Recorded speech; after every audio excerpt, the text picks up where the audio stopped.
నిర్గమకాండము 34వ అధ్యాయము. మరియు యెహోవా మోషేతో, మొదటి పలకల వంటి మరి 2 రాతి పలకలను చెక్కుము. నీవు పగలగొట్టిన మొదటి పలకల మీదనున్న వాక్యములను నేను ఈ పలకల మీద వ్రాసెదను. ఉదయమునకు నీవు సిద్ధపడి ఉదయమున సీనాయి కొండ ఎక్కి అక్కడ శిఖరం మీద నా సన్నిధిని నిలిచియుండవలెను. ఏ నరుడును నీతో ఈ కొండకు రాకూడదు, ఏ నరుడును ఈ కొండ మీద ఎక్కడనైనను కనపడకూడదు. ఈ కొండ ఎదుట గొర్రెలైనను ఎద్దులైనను మేయకూడదని సెలవిచ్చెను. కాబట్టి అతడు మొదటి పలకల వంటి 2 రాతి పలకలను చెక్కెను.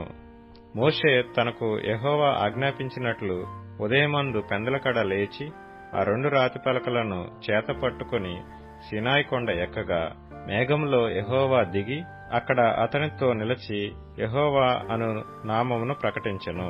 అతని ఎదుట యెహోవా అతని దాటి వెళ్ళుచు, యెహోవా కనికరము, దయ, దీర్ఘశాంతము, విస్తారమైన కృపా సత్యములు గల దేవుడైన యెహోవా, ఆయన 1000 మందికి కృపను చూపుచు దోషమును, అపరాధమును, పాపమును క్షమించును గాని ఆయన ఏమాత్రమును దోషులను నిర్దోషులుగా ఎంచక 3-4 తరముల వరకు తండ్రుల దోషమును కుమారుల మీదికిని కుమారుల కుమారుల మీదికిని రప్పించునని ప్రకటించెను. అందుకు మోషే త్వరపడి నేల వరకు తల వంచుకుని నమస్కారము చేసి, ప్రభువా, నా మీద నీకు కటాక్షము కలిగిన ఎడల నా మనవి ఆలకించుము. దయచేసి నా ప్రభువు మా మధ్యను ఉండి మాతో కూడా రావలెను.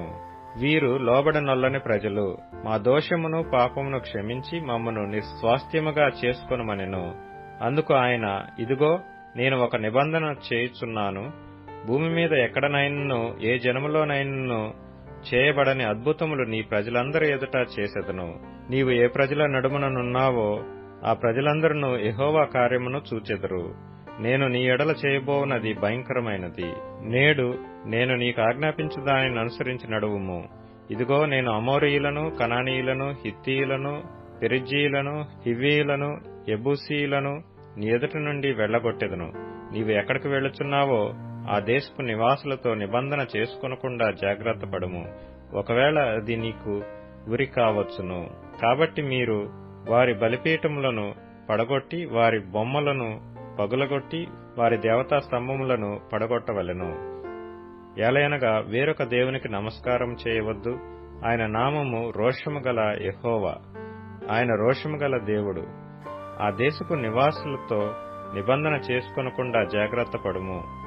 వారు ఇతరుల దేవతలతో వ్యభిచరించి ఆ దేవతలకు బలి అర్పించుచున్నప్పుడు ఒకడు నిన్ను పిలిచిన ఎడల నీవు వాని బలి ద్రవ్యమును తినకుండా చూచుకొనుము.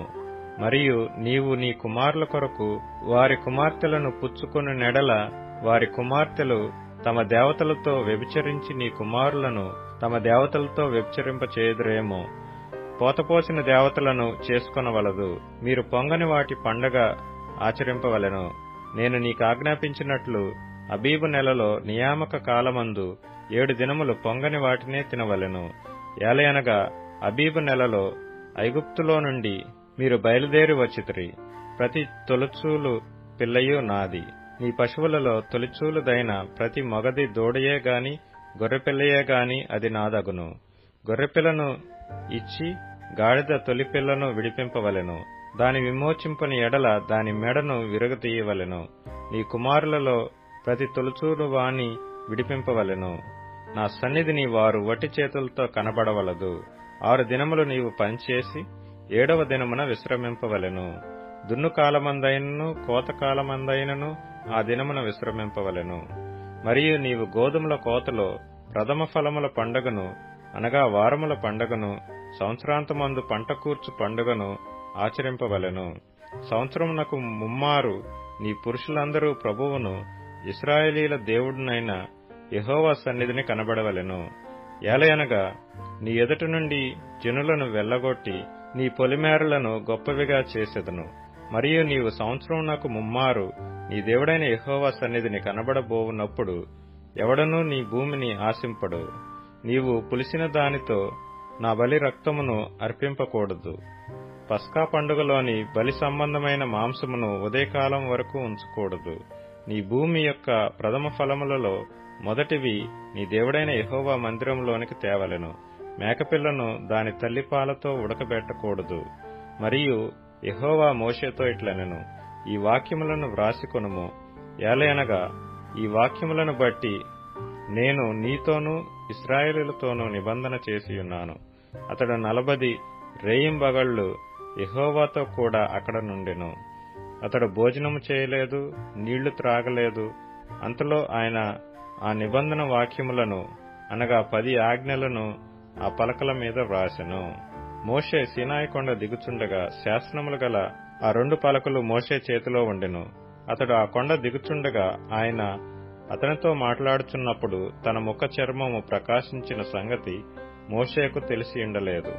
అహరోనును ఇశ్రాయేలీయులందరూ మోషేను చూచినప్పుడు అతని ముఖ చర్మము ప్రకాశించిన గనుక వారు అతని సమీపింపవెరచిరి. మోషే వారిని పిలిచినప్పుడు అహరోనును సమాజ ప్రధానులందరూ అతని యొద్దకు తిరిగి వచ్చిరి. మోషే వారితో మాట్లాడెను.